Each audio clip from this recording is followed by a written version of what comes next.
జై శ్రీరామ్. నమస్కారం అండి. 2025 ఇదే నవంబర్ 11వ తేదీ నుంచి గురువు కర్కాటక రాశిలో వక్రించి సంచారాన్ని ప్రారంభం చేస్తున్నారు. 2025 నవంబర్ 11వ తేదీ నుంచి 2025 డిసెంబర్ 5వ తేదీ వరకు గురువు గారు కర్కాటక రాశిలో వక్రించి సంచారం చేస్తూ డిసెంబర్ 5వ తేదీ మిథున రాశికి వెళ్ళి అక్కడ మళ్ళీ వక్రించి సంచారాన్ని ప్రారంభం చేస్తున్నారు.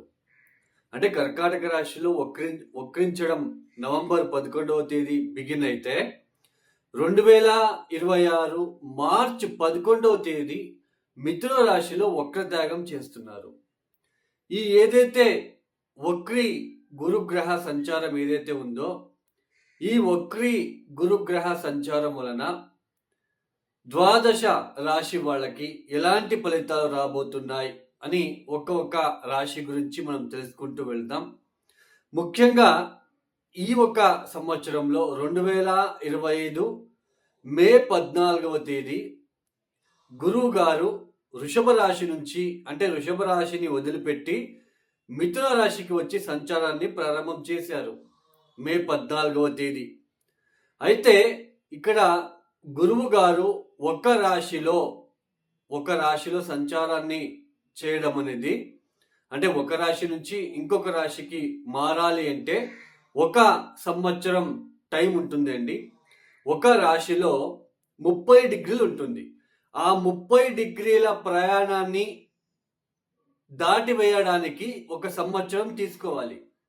అలాంటిది గురువు గారు ఈ 2025 సంవత్సరంలో అతిచార మార్గంలో తొందరగా 30 డిగ్రీలని కేవలం 5 మాసాలలోనే పూర్తి చేసుకొని నెక్స్ట్ హౌస్కి రావడము, కర్కాటక రాశిలోకి ఎంట్రీ అవ్వడము, అక్కడ ఒక 20 డేస్ ఉండి మళ్ళీ అక్కడ వక్రించి వెనక్కి సంచారాన్ని చేస్తూ చేస్తూ మళ్ళీ మిథునానికి వెళ్ళి మళ్ళీ అక్కడ వక్రించి సంచారం చేయడం అనేది ఇది చాలా అంతవరకు మనకు ఆల్రెడీ తెలుసు.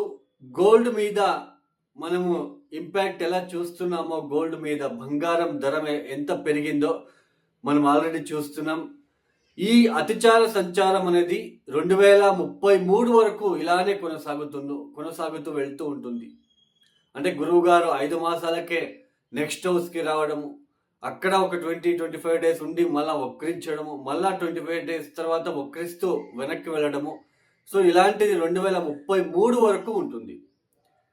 సో మనం ప్రాపంచిక ఆర్థిక వ్యవస్థ మీద కావచ్చు, గోల్డ్ మీద కావచ్చు, ఎలా ఇంపాక్ట్ చూపించింది అనేది చూపిస్తూ ఉంది అనేది మనం చూస్తున్నాం ఆల్రెడీ. అలానే చాలా రాశుల వాళ్ళు చాలా మంది మా రాశి అని అంటూ ఉంటారు. గురు బలము శని బలము ఏది వచ్చినా కూడా అది ఎండాకాలంలో వర్షం వచ్చి ఆగినట్టుగా ఉంటుంది. సమ్మర్ సీజన్లో వర్షం వస్తే ఎక్కువ ఉపయోగం ఉండదు. అంటే మన జన్మ జాతకం కూడా చాలా ఇంపార్టెంట్. ఇప్పుడు గోచరంలో గురువు గారు వక్రిస్తున్నారు. సో కొన్ని రాశుల వాళ్ళకి గురుబలం తగ్గుతుంది, కొన్ని రాశుల వాళ్ళకి గురుబలం పెరిగినప్పటికీ వక్రించడం అనేది అంతగా మంచిది కాదు. అలానే మీ దశాభుక్తి ఏం జరుగుతూ ఉందో అది చాలా ఇంపార్టెంట్. ఆ దశాభుక్తి ఎలా మనకి ఉంటుందో దాని మీద ఫలితాలు అనేది ఎక్కువగా ఉంటుంది, ఎక్కువ శాతం ఉంటుంది. రాశి ఫలితాలు అనేది గోచారంలో జరుగుతున్న ఒక ప్లానెటరీ ట్రాన్సిషన్ వలన మాత్రమే మనం చెప్పుకుంటున్నాం. ఇక్కడ ఎవరి ఇండివిజువల్ జాతకం కూడా నేను ఇక్కడ చెప్పడం లేదు. ఓన్లీ గోచారంలో ఈ ఒక గ్రహాల స్థితిగతుల ఒక ఏదైతే ఉంటుందో గ్రహాల మార్పులు వక్రించడము వీటి వలన ఏర్పడే ఇబ్బందులు కావచ్చు, పాజిటివ్ కావచ్చు, అది చెప్పుకుంటున్నాం. ఒక రాశిలో లక్షల మంది ఉంటారు, అందరికీ ఒకే ఫలితాలు ఉండవు, ఇది గుర్తుపెట్టుకోండి.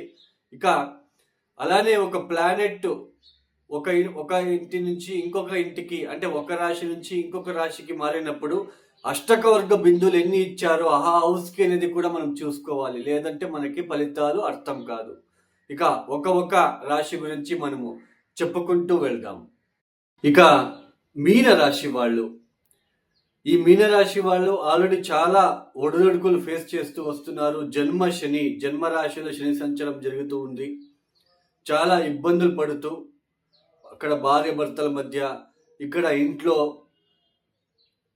అటు ఉద్యోగం విషయంలో కూడా చాలా స్ట్రెస్ని ఫేస్ చేస్తూ వస్తున్నారు.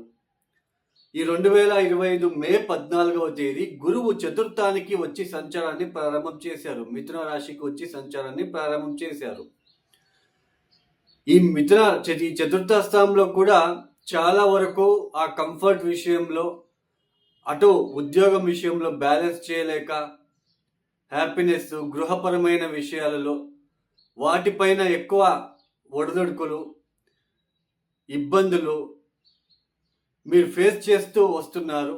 అయితే ఎప్పుడైతే గురువు అతిచార మార్గంలో తొందరగా మే 14వ తేదీ జస్ట్ గురువుగారు మిథున రాశిలోకి వచ్చారు.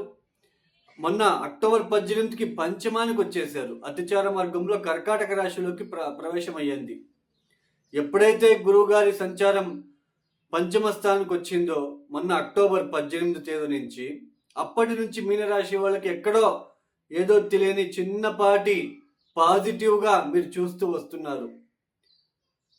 కొంచెం ఆ లేజినెస్ తగ్గడము, మీ తెలివితేటలకి ఆ ఒక ఇంటలెక్చువల్ క్రియేటివ్ థాట్స్కి మంచి రెస్పాన్స్ రావడము, ఫైనాన్షియల్ విషయంలో కాస్త మీకు మంచిగా ఉండడం లాంటిది, బిజినెస్ విషయంలో కాస్త తెలియని కొంచెం ఏదో పాజిటివ్గా జరుగుతూ ఉంది అని మీకు అనిపించి ఉండడానికి ఛాన్సెస్, భార్యాభర్తల మధ్య ఆ సఖ్యతల అవన్నీ ఏదైతే మీరు ఇబ్బందులు పడుతూ వస్తున్నారో, ఎక్కడో ఒక చోటు చిన్నపాటి పాజిటివ్నెస్ చూస్తూ మైండ్ ఫ్రెష్ అనిపించి కొంచెం రిలాక్స్గా మీరు ఉంటూ ముందుకు సాగే ప్రయత్నంలోనే ఈ నవంబర్ 11వ తేదీ అగైన్ ఆయన పంచమంలో వక్రించి సంచారాన్ని ప్రారంభం చేస్తున్నారు. ఎప్పుడైతే ఆయన వక్రించి సంచారాన్ని ప్రారంభం చేశారో అప్పటి నుంచి అగైన్ మళ్ళీ కూడా బిజినెస్ విషయంలో ఆర్థికంగా పెట్టుబడి పెట్టవలసిన ప్రమేయం ఏర్పడము, ఈ ఏదైతే సంతానం విషయంలో ఎక్కువ ఖర్చులు పెరగడం లాంటిది, అగైన్ లేజినెస్ లాగా అనిపించడము, శారీరకంగా బద్ధకమని అనిపించడము, ఎక్కడో ఒక చోటు మీ మైండ్లో ఏదో ఒక 20 డేస్ కొంచెం పర్లేదని అనిపించింది, మళ్ళీ ఏదో ఇబ్బందులు వస్తున్నాయి, మళ్ళీ బిజినెస్లో ఎక్స్పాన్షన్ చేయాలి, లేదంటే డబ్బులు పెట్టాలి, ఎక్కడో ఇన్వెస్ట్మెంట్ చేయాలి, లేదంటే మనకి ముందుకు వెళ్ళలేము, ఇలాంటి ఆలోచనలు మళ్ళీ మీకు మొదలయ్యే ఆస్కారాలు ఉంటాయి. అందుకే గురుబలము గోచారంలో గురుబలము శని బలం అనేది ఎండాకాలంలో వర్షం వచ్చినట్టు, జన్మజాతకంలో దశాభుక్తి బాగా ఉంటే పెద్దగా డిస్టర్బెన్సెస్ అనేది ఉండదు. ఇది బాగా గుర్తుపెట్టుకోవాలి. మన జాతకం చాలా ఇంపార్టెంట్. జాతకంలో దశాభుక్తి బాగాలేకపోతే ఇలా గురుబలము శని బలం వచ్చినప్పుడు ఏదో కొంచెం పాజిటివ్గా ఉంటుంది. మీరు అక్టోబర్ 18 తేదీ నుంచి మీనరాశి వాళ్ళు మీరు చూస్తూ వస్తున్నారు. ఏదో తెలియని కోసం పాజిటివ్గా మీకు ఎక్కడో ఒక చోటు చిన్నపాటి ఆ పాజిటివ్నెస్ కనిపించి ఉంటుంది. అయితే అది తొందరలోనే ఈ నవంబర్ 11వ తేదీ మళ్ళీ వక్రించి సంచారము, మళ్ళీ డిసెంబర్ 5వ తేదీ చతుర్థ స్థానంలో వక్రిస్తున్నారు. మళ్ళీ మిథునానికి వెళ్ళి అక్కడ మళ్ళీ వక్రిస్తున్నారు. 2026 మార్చి 11వ తేదీ వరకు అక్కడ వక్రించి సంచారాన్ని కొనసాగిస్తున్నారు. అగైన్ ఈ ప్రాపర్టీ రిలేటెడ్ ఆస్తి విషయంలో, వాహనాల విషయంలో ఎక్కువ ఖర్చులు పెరిగిపోవడము, ఇన్వెస్ట్మెంట్ చేయడం లాంటిది, ఆ ఇన్వెస్ట్మెంట్కి డబ్బులు సరిపోకపోవడము, తల్లితో విభేదాలు, విద్యార్థులు అశ్రద్ధ చూపించడము చదువుల పట్ల,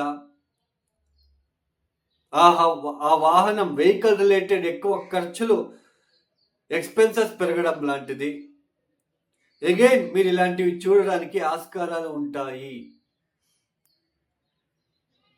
సో మీరు కొంచెం జాగ్రత్తలు తీసుకోవాలి.